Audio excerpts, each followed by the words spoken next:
चलिए आज का एक नया टॉपिक डिस्कस करते हैं जिसका नाम है प्रॉपर्टीज ऑफ मैट्रिक्स एडिशन। तो प्रॉपर्टीज ऑफ मैट्रिक्स एडिशन में हमें 4 प्रकार की प्रॉपर्टी अपने एनसीईआरटी में दिया गया है। पहला क्या है कॉम्यूटेटिव लॉ, दूसरा एसोसिएटिव लॉ और तीसरा क्या है एग्जिस्टेंस ऑफ एडिटिव आइडेंटिटी, उसके बाद से the existence of additive inverse. तो पहला कॉम्यूटेटिव लॉ हमारा क्या कहता है, अगर 2 मैट्रिक्स दी गई हो जिनका आर्डर समान हो, जैसे कि वो मैट्रिक्स क्या है हमारे ए और बी है, तो कॉम्यूटेटिव लॉ हमारे ये कहते हैं कि A plus B equal to B plus A. कहने का मतलब ये है यहाँ पे अगर 2 मैट्रिक्स दी गई हैं जिनका आर्डर हमारा समान है, तो पहले हम ए लिख के उसके बाद से बी को ऐड करें, अथवा बी पहले लिख के उसमें ए को ऐड करें, दोनों ही कंडीशन में रिजल्ट समान आएगा। यानी कहने का मतलब ये है कि चाहे हम ए को पहले लिख के उसमें बी को जोड़ें या पहले बी को लिख के उसमें ए को जोड़ें, दोनों ही सिचुएशन में रिजल्ट हमारा समान आएगा।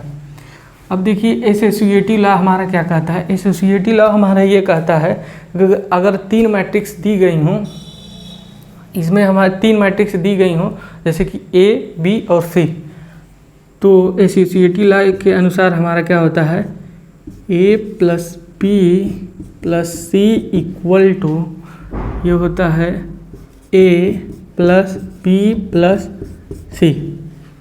यहाँ पे हमें 3 मैट्रिक्स ए बी और सी दी गई हैं जिनका आर्डर आपस में समान है। तो एसोसिएटिव लॉ ये कहता है कि पहले हम ए में बी को जोड़ें उसके बाद सी को ऐड करें, या पहले हम बी और सी को आपस में ऐड करके उसके बाद ए को ऐड करें, दोनों ही कंडीशन में हमारा क्या होगा रिजल्ट समान होगा। यानी कि पहले हम ए प्लस बी करके उसके बाद सी को ऐड करें, या बी प्लस सी को जोड़ के उसके बाद ए को ऐड करें, दोनों ही सिचुएशन में हमारा रिजल्ट समान आएगा। अब देखिए एग्जिस्टेंस ऑफ एडिटिव आइडेंटिटी, इसका मतलब क्या होता है एडिटिव आइडेंटिटी। इसका मतलब ये होता है यह एक ऐसा वैल्यू या मान होता है जिसको किसी नंबर या मैट्रिक्स में ऐड करने पे वापस से हमें वही नंबर या मैट्रिक्स मिलती है। इसको हम समझाते हैं। जैसे कि देखिए कोई भी रियल नंबर ले लीजिए आप, रियल नंबर में जैसे कि हम 5 रियल नंबर ले रहे हैं, 5 हम ले रहे हैं, और 5 में अगर 0 को हम ऐड करेंगे तो हमें क्या मिलेगा 5 मिलेगा। तो यहाँ पे ये 0 हमारा क्या है, 0 हमारा क्या है additive identity of any real number.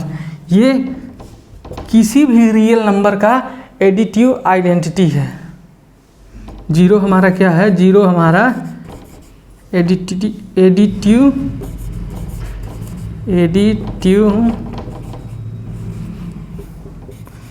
Identity of any real number.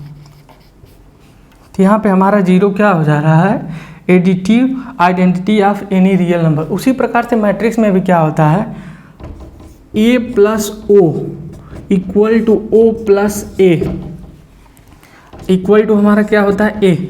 यानी कहने का मतलब क्या है यहाँ पे ए हमारा जो दिया गया है एक मैट्रिक्स है जिसका ऑर्डर हमें m क्रॉस n है, और ओ हमारा क्या है ओ एक नल मैट्रिक्स है जिसका ऑर्डर भी इस वाले मैट्रिक्स ए वाले मैट्रिक्स के बराबर है।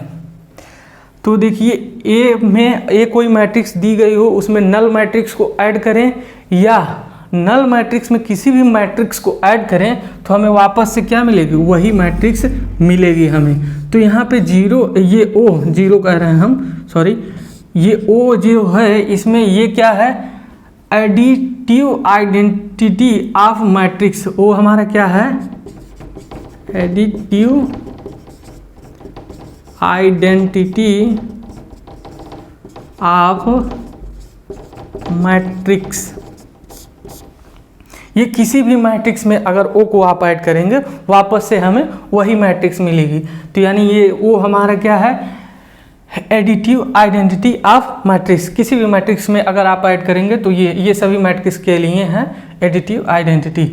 अब चलिए 4th वाले प्रॉपर्टी को देखते हैं। 4th क्या लिखा है the existence of additive inverse. The existence of additive inverse दिया गया। तो कोई मैट्रिक्स दी गई हो, अगर कोई मैट्रिक्स इस कंडीशन को सेटिस्फाई करे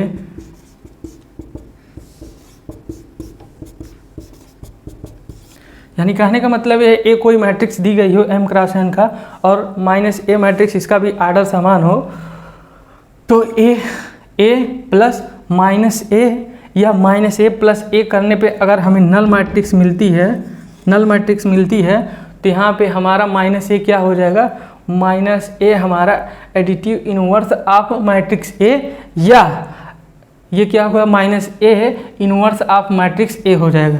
तो यहाँ पे हम क्या कर सकते हैं, माइनस ए को क्या कह सकते हैं, एडिटिव इनवर्स ऑफ ए, या माइनस ए को और क्या कह सकते हैं, इनवर्स ऑफ मैट्रिक्स ए। तो ये हमारे मैट्रिक्स एडिशन से रिलेटेड कुछ प्रॉपर्टी थे जो कि काफ़ी इम्पॉर्टेंट हैं। चलिए next properties of scalar multiplication by a matrix, इसको देखते हैं। तो इसमें देखिए क्या होता है, पहले मान लेते हैं लेट ए इक्वल टू हमें क्या दिया है, ए आई जे, जिसका ऑर्डर हमें क्या दिया है m इंटू एन, और बी कोई मैट्रिक्स हमें दिया गया है बी आई जे, जिसका भी ऑर्डर क्या है m इंटू एन है। अब देखिए इसमें पहली प्रॉपर्टी क्या होती है, अगर इन दोनों मैट्रिक्स को आपस में ऐड करके किसी स्केलर से मल्टीप्लाई करें तो वो हमारा क्या हो जाता है, जैसे कि यहाँ पे L कोई स्केलर है, A प्लस बी मैट्रिक्स को ऐड करके हम इसमें L का मल्टीप्लाई कर रहे हैं तो L इसके साथ भी हो जाएगा और इसके साथ भी हो जाएगा, L A और यहाँ पे L B हो जाएगा।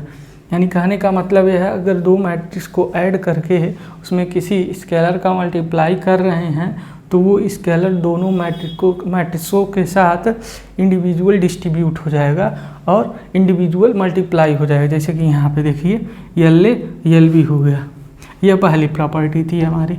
सेकंड प्रॉपर्टी हमारी क्या कह रही है उसको देखते हैं, m plus n equal into A. देखिए दो स्केलर हैं, ये m और n दो स्केलर हैं जिनको ऐड करके हम a में मल्टीप्लाई कर रहे हैं। तो ये प्रॉपर्टी हमारी कहती है कि ये पहले एक बार m में हो जाएगा और एक बार n में हो जाएगा। यानी कहने का मतलब क्या है कि ये स्केलर इसके साथ भी हो जाएगी, ये स्केलर इसके साथ भी हो जाएगा। तो ये हमारी सेकंड प्रॉपर्टी थी, जहाँ पे हम लिख देते हैं वेयर यल m comma n are any scalar. तो ये था हमारा properties of scalar multiplication by a matrix, जिससे रिलेटेड दो प्रॉपर्टी थे, काफ़ी इंपॉर्टेंट है।